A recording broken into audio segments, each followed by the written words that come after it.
চাতক পাখির কথা বলা হয় কেন? আসসালামু আলাইকুম চাতক পাখি বন্ধুরা, কিন্তু মেঘের পানে চেয়ে থাকে ঈদ উল কখন মেঘ ফিতরের থেকে নামাজ পানি আদায় আসবে হচ্ছে। খাওয়ার অপেক্ষায়।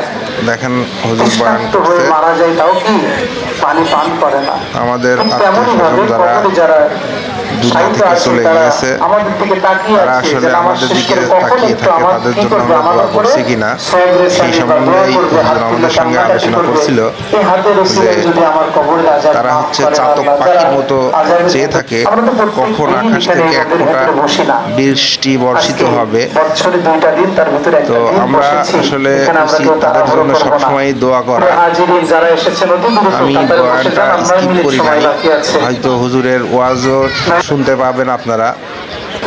এবং তারপরে এর অতিরিক্ত পর্যায়ে 3টা তাকবীর কিভাবে আল্লাহু ঈদুল আকবার, ফিতরের নামাজ আদায় করতে হয় সেই আল্লাহু নিয়মটা আকবার। বলে দিচ্ছিল হুজুর। না, হাত 6টা তাকবীরের সহিত নামাজটা আদায় করতে হয়। প্রথম একটা তাকবীরে মিল আছে, আর হাত বাঁকা প্রথম লাগবে না। রাকাতে আল্লাহু 3 আকবার, তাকবীর, প্রথমটা দ্বিতীয় ছেড়ে দিলাম, দ্বিতীয় রাকাতে রাকাতে 3 তাকবীর আল্লাহু আকবার, কিভাবে দিতে হয় প্রথমটা ছেড়ে দিলাম, সেটা দ্বিতীয়টা বলে ছেড়ে দিচ্ছিল, দিলাম, আপনারা শোনেন। আল্লাহু আকবার, তৃতীয়টা ছেড়ে দিলাম, আল্লাহু আকবার। এখানে কিন্তু অতিরিক্ত তিনটা তাকবীর কিন্তু হলো। চতুর্থ যেটা সেটা কিন্তু অতিরিক্ত না, এটা নামাজের তাকবীর। সবাই আমরা ঠিক আছে, কাতারবদ্ধভাবে এটা দাঁড়িয়ে গিয়েছি। অতিরিক্ত তাকবীর না, যেটা আমি রুকুতে যাচ্ছি আল্লাহু আকবার বলে, এটা তাকবীর হুজুরের কিন্তু নির্দেশনা নামাজের তাকবীর। তাহলে ফলো তিনটা করার তাকবীর চেষ্টা ছেড়ে করবো চতুর্থ অবশ্যই তাকবীরে আমরা আমরা। যাব ইনশাআল্লাহ।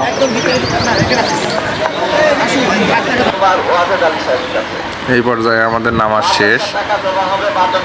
আমাদের এখানে ঈদগাহ, মসজিদ, মাদ্রাসা এবং ইমাম সাহেবের জন্য টাকা তোলা হয়। এখানে আমাদের ঈদগাহের সভাপতি সাহেব বলে দিচ্ছিল যে কোন টাকা কার কাছে রাখতে হবে এবং কে আগে কিভাবে টাকা তুলবে সেটা বলে দিচ্ছিল। টাকা তুলছে সবাই, তোলা শেষ, এবং সেই টাকাটা কার কাছে জমা দেবে সেটাই বলে দিচ্ছিল।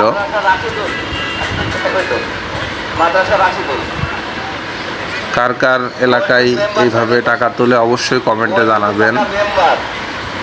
এবং ঈদের নামাজের পরে অবশ্যই এবং প্রতি জুম্মার নামাজের পরে আপনার মৃত আত্মীয় স্বজনের জন্য দোয়া করবেন। এখানে দেখতে পাচ্ছেন আমার ছোট চাচা এবং আমাদের শ্রদ্ধেয় আব্দুর রশিদ ভাই আমাদের কবরস্থানের দিকে রওনা দিয়েছেন। এইটা আমাদের কবরস্থানের ঢালাইকৃত রাস্তা। আমাদের কবরস্থানটা একটু মাঠের মধ্যে, এখনও পুরো কমপ্লিট হয়নি। আমরা সব প্রতি বছরেরই এই কবরস্থানের জমি রাখতে চেষ্টা করি।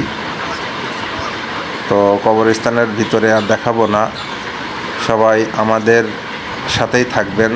নতুন নতুন ভিডিও পাওয়ার জন্য অবশ্যই আমাদের চ্যানেলটিকে সাবস্ক্রাইব করবেন এবং ফলো করে রাখবেন যারা ফেসবুকে দেখবেন। সবাইকে ধন্যবাদ।